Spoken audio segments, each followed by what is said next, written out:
Halo semuanya.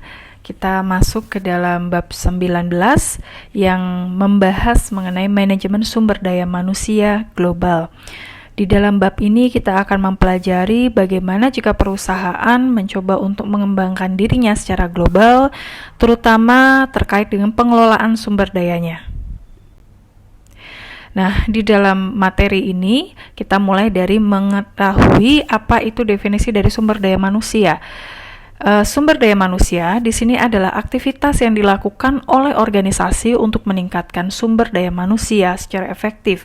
Kenapa sih perusahaan perlu melakukan aktivitas itu? Antara lain adalah untuk menentukan strategi perusahaan terhadap para sumber daya manusianya, di mana sumber daya manusia ini adalah orang-orang yang bekerja di perusahaan dan memastikan baik itu bagaimana produk dinilai, memiliki akhirnya berkualitas, kemudian bagaimana produktivitas dari perusahaan itu kemudian mempengaruhi hasil dari produk-produk dan kinerja perusahaan.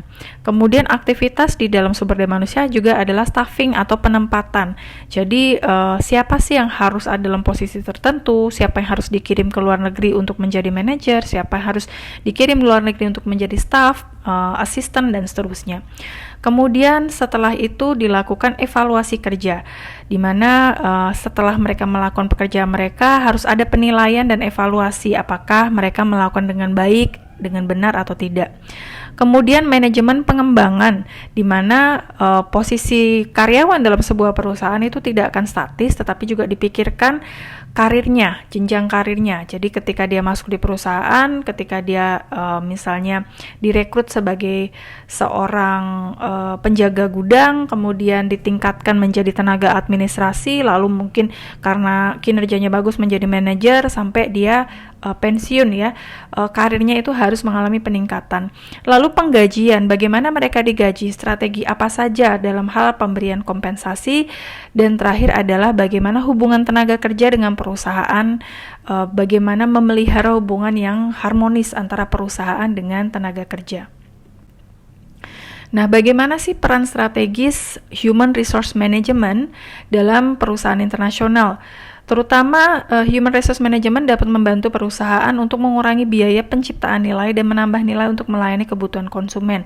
Karena konsumen harus menghadapi personal perusahaan yang memiliki kemampuan interpersonal yang baik, supaya mereka juga merasa memiliki hubungan yang baik dengan perusahaan. Nah, melakukan pengelolaan sumber daya manusia secara global itu sangat kompleks sekali karena ada kemungkinan terjadi perbedaan antar negara dalam hal ketersediaan pasar tenaga kerja, budaya yang berbeda, sistem hukum yang berbeda, dan sistem ekonomi yang berbeda yang mempengaruhi penggajian dan lain sebagainya, sehingga kita perlu membahas dari sisi perusahaan internasional. Salah satu hal yang dilakukan dalam misalnya melakukan staffing gitu ya untuk menempatkan manajer di dalam perusahaan internasional atau perusahaan global adalah dengan mengirimkan ekspatriat. Ekspatriat di sini adalah orang-orang yang bekerja bagi perusahaan lokal untuk perusahaan lokal ke negeri atau negara yang berbeda. Ya, jadi contohnya orang Indonesia dikirim oleh perusahaan Indofood gitu ya, ketika dia harus menarget pasar Afrika.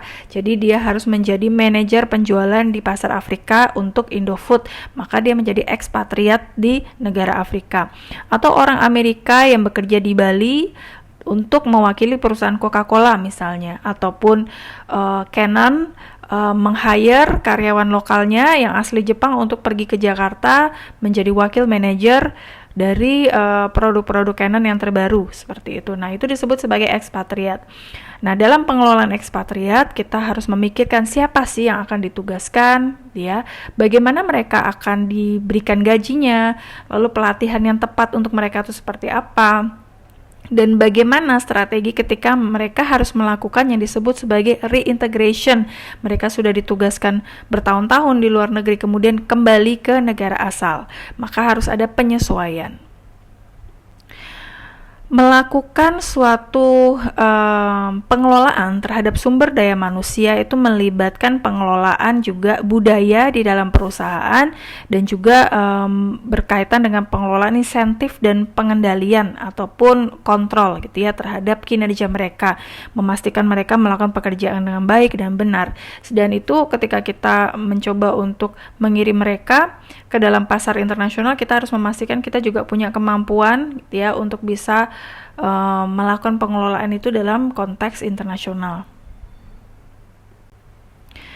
Nah, kita masuk ke dalam kebijakan staffing. Kebijakan staffing atau penetapan karyawan di sini adalah berkaitan dengan pemilihan karyawan ya, yang memiliki keterampilan yang dibutuhkan untuk pekerjaan-pekerjaan tertentu.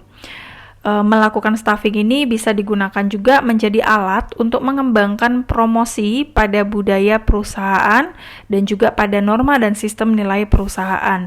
Jadi kenapa sih kita mengirimkan ekspatriat? Ya tentu saja karena orang lokal itu lebih paham nilai dan budaya dari produk dan perusahaan yang diwakilkan. Jadi kita tidak asal merekrut orang lokal gitu ya, yang mungkin tidak memahami budaya dari perusahaan, sehingga kita harus menetapkan kita mengirimkan ekspatriat di situ karena memang kita ingin supaya mereka tahu nilai-nilai dari perusahaan. Kemudian budaya organisasi ini juga bisa akhirnya membantu implementasi strategi perusahaan. Contohnya misalnya sekali lagi Indofood ya, ketika dia membuka cabang perusahaan misalnya di negara-negara tertentu, dia harus mengirim orang Indonesia yang lebih paham visi misi dan value serta norma dan nilai dari perusahaan Indofood itu seperti apa. Kemudian mereka membentuk budaya di negara di mana mereka dikirimkan gitu ya, perusahaan cabangnya, untuk memastikan mereka melakukan segala sesuatu pekerjaan mereka sesuai dengan value-value dari Indofood yang berasal dari Indonesia. Jadi ini juga akan membantu mereka untuk lebih mudah mengimplementasikan strategi perusahaan asal. Kemudian ada 3 pendekatan dalam kebijakan staffing dalam bisnis internasional. Yang pertama adalah etnosentrik, pendekatan etnosentrik. Yang kedua adalah pendekatan polisentrik. Yang ketiga adalah pendekatan geosentrik. Kita masuk ke dalam pendekatan etnosentrik dulu. Pendekatan etnosentrik di sini adalah pendekatan dengan melakukan staffing atau penempatan karyawan di mana yang mengisi posisi manajemen kunci atau manajemen intinya adalah seseorang yang memiliki kebangsaan dari negara asal.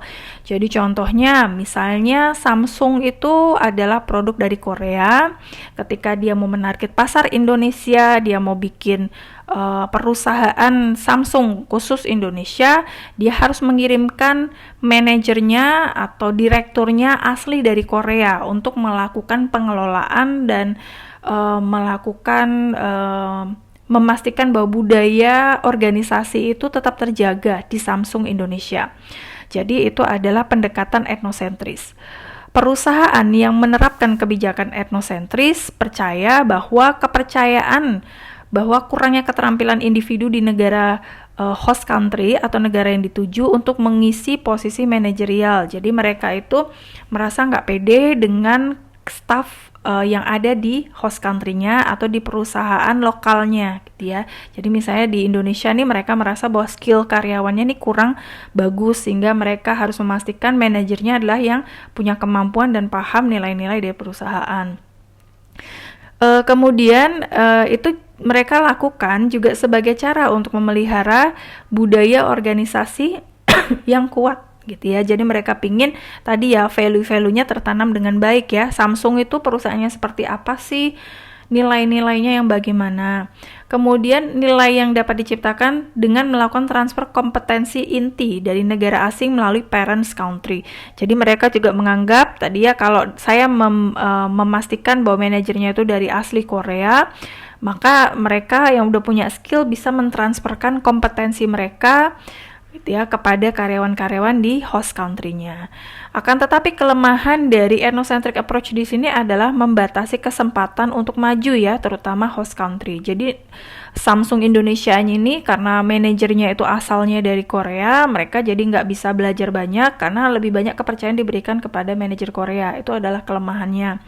Kemudian bisa memimpin ke arah yang disebut sebagai cultural myopia, di mana cultural myopia ini hanya fokus pada memahami budaya dia sendiri aja gitu ya di Korea, tanpa mau memahami budaya lokalnya. Padahal selera pasar orang-orang Korea dengan selera pasar orang Indonesia berbeda, dan itu membuat bisa aja nih produk Korea ini terlalu ke Korea-Koreaan sehingga dia tidak bisa beradaptasi dengan pasar Indonesia. Itu yang disebut sebagai cultural myopia.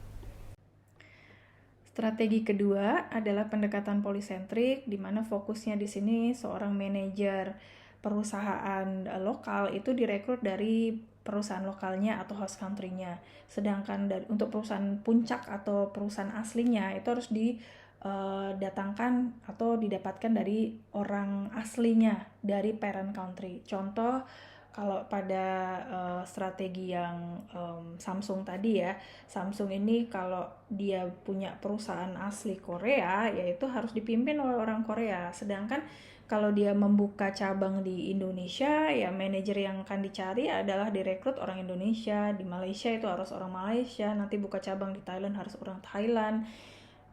Dan itu dilakukan karena mereka ingin melakukan strategi lokalisasi supaya para manajer yang berasal dari negara host country ini bisa lebih paham ya, karena mereka dibesarkan sesuai dengan budaya negara yang dituju, dan bisa meminimalkan ya yang disebut sebagai cultural myopia, di mana mereka nggak cuma fokus nih pada budaya negara asal, tapi juga bisa memahami negara di mana mereka targetkan. Jadi pahami budaya asal dari host country itu. Dan lebih mahal ya diimplementasikan karena mereka harus training ya, mereka harus transfer knowledge, mereka harus kasih workshop buat para manajer di host country supaya punya skill yang paling nggak setara nih untuk memahami strategi perusahaan. Kelemahan dari staffing polycentric adalah para manajer host country mungkin dia nggak punya kesempatan ya, pastinya nggak punya kesempatan untuk dia menjadi pemimpin di perusahaan asal atau parent country-nya. Jadi orang manajer dari Indonesia nih walaupun dia skillnya bagus gitu ya, paham banget secara global itu memimpin seperti apa, nggak akan mungkin gitu ya bisa memimpin di Samsung Korea. Lalu bisa ada gap komunikasi, gap strategi yang berbeda gitu ya antar host country dengan parent country karena dipimpin oleh orang yang punya perbedaan strategi gitu ya. Yang satunya pinginnya paham tentang pasar Indonesia, yang satunya maunya strategi dari Korea juga dimasukkan. Nah, ini bisa terjadi. Itu adalah kelemahan dari staffing polycentric. Pendekatan ketiga disebut sebagai staffing geocentric approach ya, pendekatan geocentric. Di mana pendekatan geosentrik ini mencari orang yang terbaik apapun kebangsaannya untuk posisi-posisi kepemimpinan atau posisi-posisi kunci dalam perusahaan. Jadi bisa aja nih misalnya walaupun Twitter itu dari Amerika asalnya, orang India pun bisa jadi bos pusatnya, jadi bos pucuknya gitu ya, yang paling top manajernya lah atau paling direkturnya gitu ya. Atau kalau dulu Facebook itu ownernya lah yang punya, yaitu Mark Zuckerberg misalnya ya, sekarang ternyata dikelola orang dari Jerman atau dikelola oleh orang India.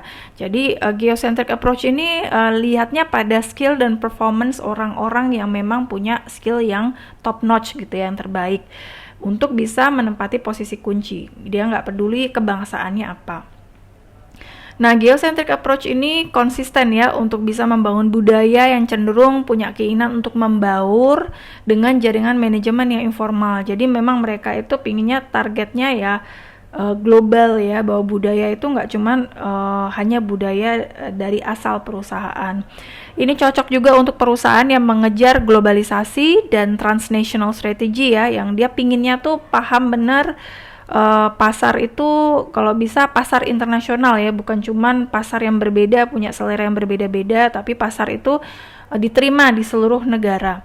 Kemudian memampukan perusahaan untuk melakukan yang terbaik dengan sumber dayanya, bisa membangun kader yang eksklusif secara internasional dengan kemampuan untuk bisa bekerja di budaya yang berbeda. Jadi kalau Anda lihat tuh misalnya kenapa sih orang-orang India gitu ya, mereka bisa menguasai posisi-posisi puncak ya karena memang skill dan performance-nya gitu ya. Bagi perusahaan tersebut dianggap mampu untuk memimpin, dan mereka mampu juga untuk menerima dan beradaptasi pada budaya yang sangat diverse gitu, yang sangat variasinya banyak, dan memang targetnya adalah perusahaan yang internasional, bukan cuman merubah produk itu disesuaikan gitu ya seragam masarannya ke pasar-pasar lokal. Tetapi kelemahannya di sini dapat dibatasi oleh hukum imigrasi ya, karena kalau kita mempekerjakan orang asing yang berbeda di negara yang berbeda, biasanya ada undang-undangnya, ada pajaknya juga berbeda ya. Dia harus tetap bayar pajak di negaranya, kemudian dia juga harus bayar pajak di negara tempat di mana dia bekerja. Lalu ada batasan-batasan tertentu yang boleh dan tidak gitu ya di dalam negara yang berbeda, dan mahal pula diimplementasikan karena mereka mungkin punya gaji yang harus tinggi ya, karena kemampuannya dia juga tinggi. Dan kita bisa rekrut semua orang ya dari seluruh dunia, yang pastinya melakukan penyesuaian pada banyak hal, terutama salah satunya adalah mata uang asing yang berbeda. Oke, kemudian ada nggak sih kemungkinan kalau seorang ekspatriat yang sudah ditempatkan itu mengalami kegagalan gitu ya? Sangat mungkin. Ekspatriat itu bisa mengalami kegagalan ketika dia sudah ditempatkan. Ya, contohnya misalnya perusahaan menggunakan pendekatan etnosentrik gitu ya, atau geosentrik staffing, dia menggunakan expatriate manager tapi dia gagal gitu ya, artinya dia nggak bisa well perform gitu ya, nggak bisa performance-nya bagus. Itu disebut sebagai kegagalan ekspatriat, di mana akhirnya perusahaan itu mengambil keputusan untuk mengembalikan para ekspatriat ini ke home country atau di mana mereka berasal. Apa sih yang menyebabkan kegagalan para ekspatriat ini?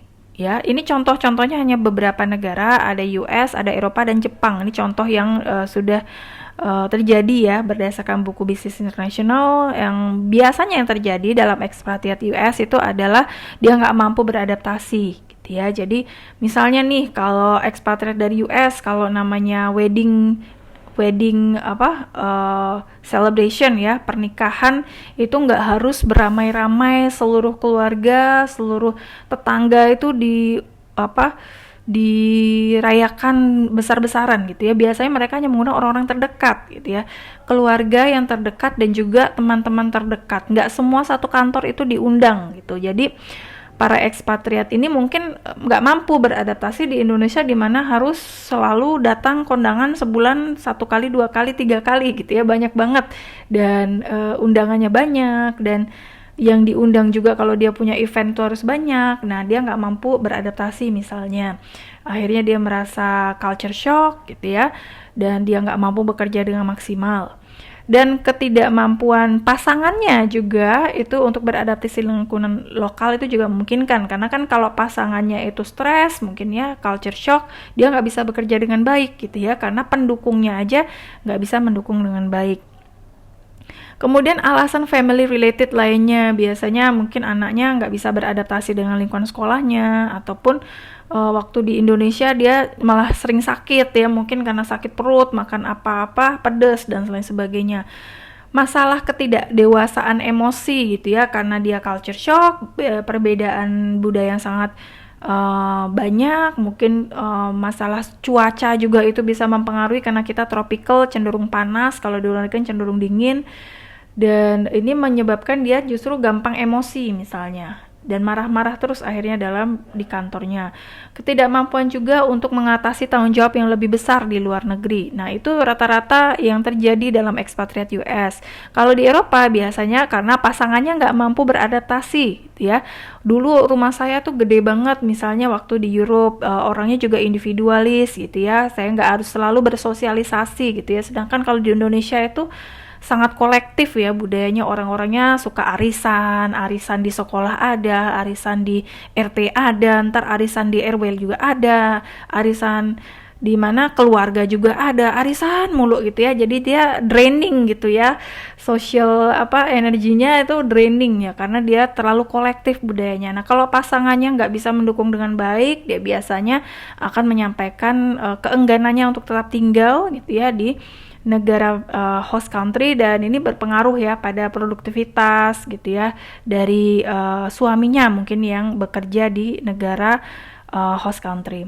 Kemudian alasan rata-rata para ekspatriat Jepang itu mengalami kegagalan adalah salah satunya ketidakmampuan untuk mengatasi tanggung jawab yang lebih besar di luar negeri. Misalnya dia harus expand gitu ya,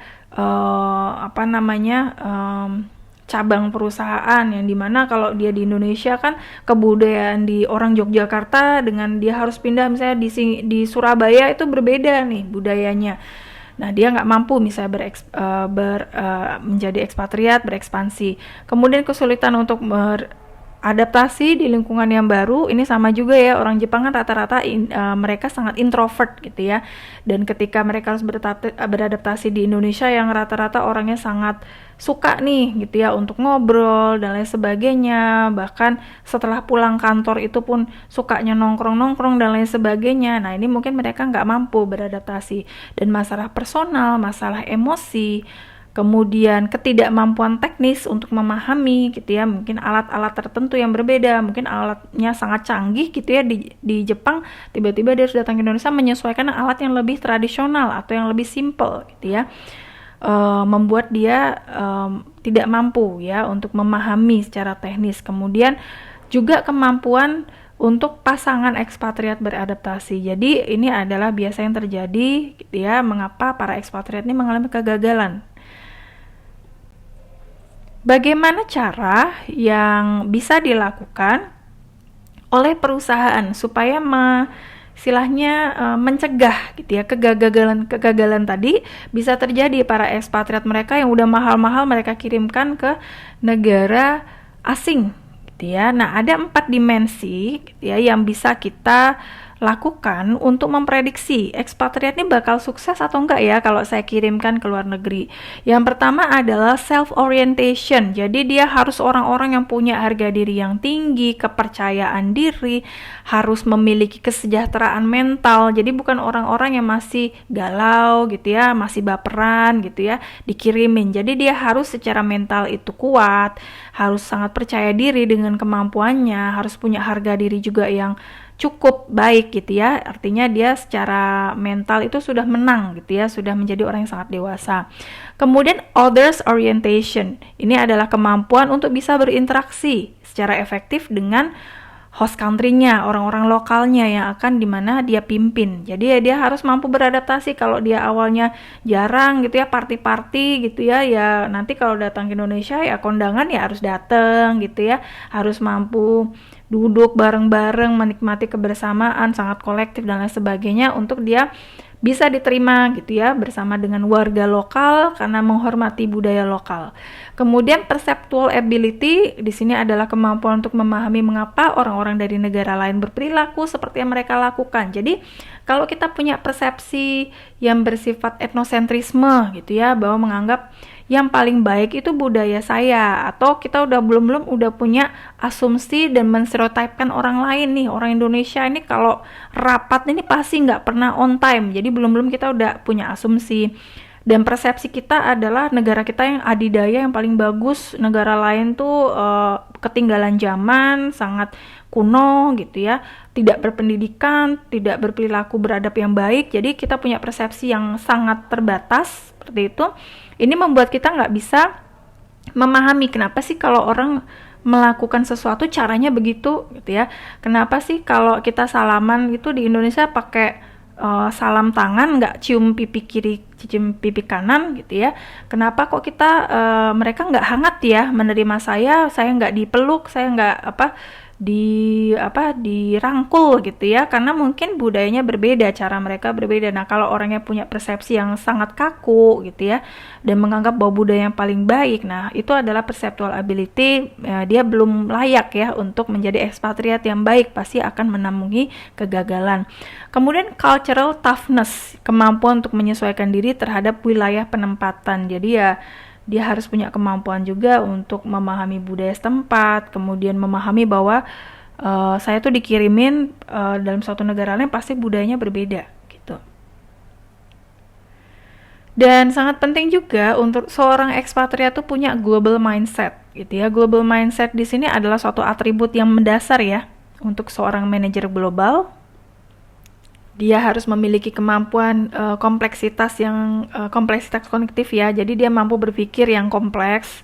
Nggak cuman itu aja yang dipikirin, dia bisa memikirkan banyak hal, kemudian memiliki pandangan bahwa dia bagian dari global citizenship. Jadi mampu menerima budaya yang berbeda-beda, menjadi bagian dari warga negara global.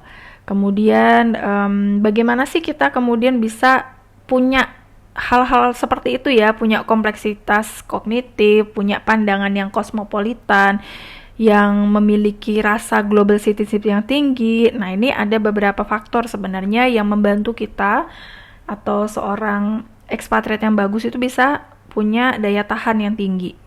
Pertama, mereka biasa didukung dari keluarga maksud saya, yang bicultural.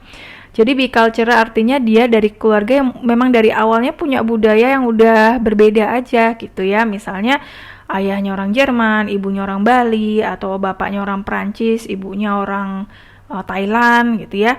Jadi dari awal dia udah tahu nih kalau budaya yang berbeda budaya itu sangat kaya banget. Jadi lebih mudah untuk dia bisa menyesuaikan gitu ya, budaya yang berbeda-beda. Dia punya pengalaman tinggal di negara asing. Nah, makanya nih kalau misalnya Anda punya uang lebih nih gitu ya, coba Anda ikut exchange program gitu ya. Supaya apa sih? Supaya mindset kita tuh nggak cuman paham di Indonesia mulu gitu ya, budaya Indonesia mulu. Kita juga bisa memahami budaya asing, kenapa orang itu melakukan sesuatu dengan cara yang berbeda dan kita juga lebih adaptif ya, lebih fleksibel, menerima orang yang berbeda-beda dengan lebih mudah gitu ya. Nggak merasa etnosentrisme orang Indonesia tuh yang paling sopan di dunia gitu ya, karena perspektif orang bisa beda-beda terkait dengan kesopanan. Kemudian membantu kita juga untuk lebih memahami keunggulan-keunggulan negara lain gitu ya. Jadi dan kelemahan-kelemahan ya atau perbedaan-perbedaan gitu ya. Jadi pengalaman tinggal di negara asing, mau Anda dalam rangka liburan, mau Anda dalam rangka akademis gitu ya, atau kerja atau magang, ini sebenarnya membantu kita juga untuk lebih punya mindset yang lebih luas. Kemudian kemampuan orang untuk belajar bahasa asing ya, yang merupakan bagian rutin dari kehidupan keluarga. Jadi keluarga itu juga mengajarkan bahasa asing bagi anaknya. Kenapa kok itu bisa menjadi salah satu cara yang membantu kita untuk berpikir global? Karena ketika kita belajar bahasa asing, kita juga belajar budaya mereka gitu ya. Jadi kenapa sih kalau saya pakai bahasa Inggris, saya manggil nama orang itu nggak sebutan Pak, Bu gitu ya, atau Sir, Madam, nggak selalu seperti itu. Karena memang kita sekaligus belajar budayanya. Orang di Eropa misalnya lebih convenience atau lebih comfortable ketika dia dipanggil nama aja, nggak harus dipanggil dengan ucapan Pak atau Bu ataupun Mbak atau Mas gitu ya. Tapi orang di luar negeri juga yang belajar bahasa Indonesia tahu bahwa yang sopan di Indonesia adalah harus pakai menggunakan kata Pak, Bu, Mas atau Mbak seperti itu.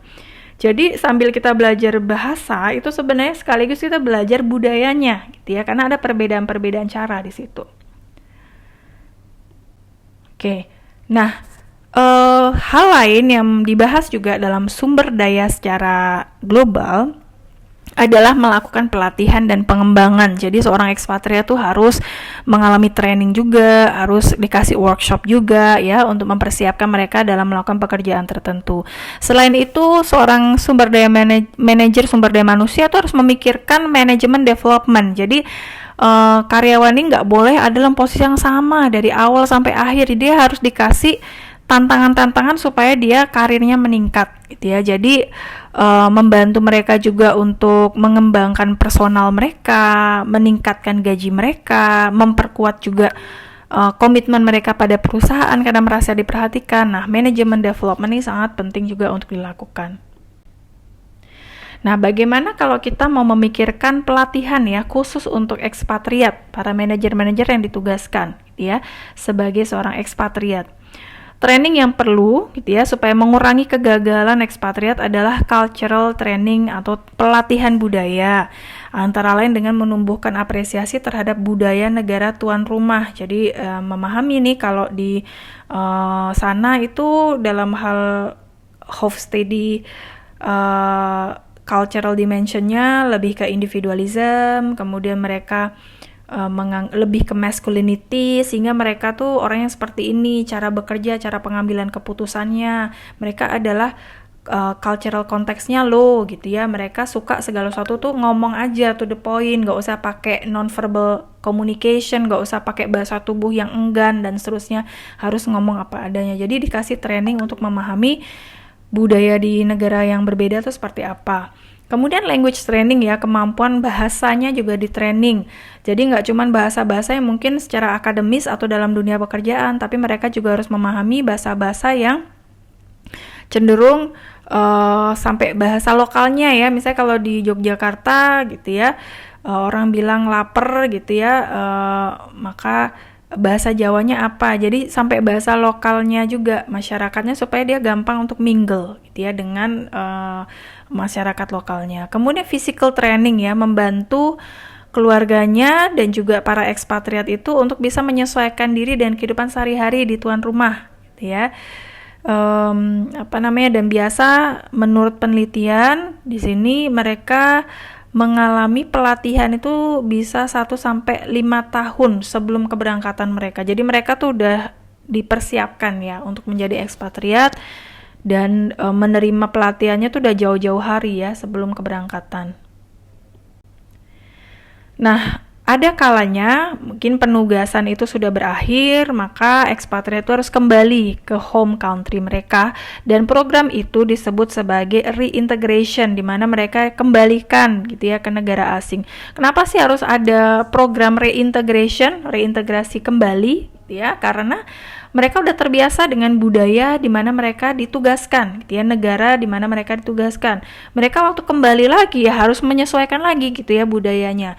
Yang awalnya saya udah biasa nih di Indonesia makan pakai tangan ya, nanti balik ke Amerika diketawain. Jadi dia harus kembali gitu ya, diberikan persiapan untuk masuk lagi ke negara asalnya, bekerja lagi di kantornya yang asal dan seterusnya. Nah, ini harus ada program khusus yang dilakukan oleh perusahaan, terutama bagi perusahaan yang memang ingin mengirimkan ekspatriat mereka.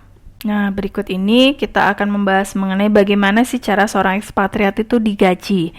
Sebagian besar ada 5 komponen ya, kompensasi yang akan mereka terima. Pertama adalah ya tentu saja base salary ataupun gaji pokok, yang gajinya hampir serupa dengan negara asalnya. Jadi nggak boleh langsung turun jauh gitu ya, harus sama dengan standarnya supaya bahkan lebih baik ya, karena tantangannya mereka jauh lebih besar.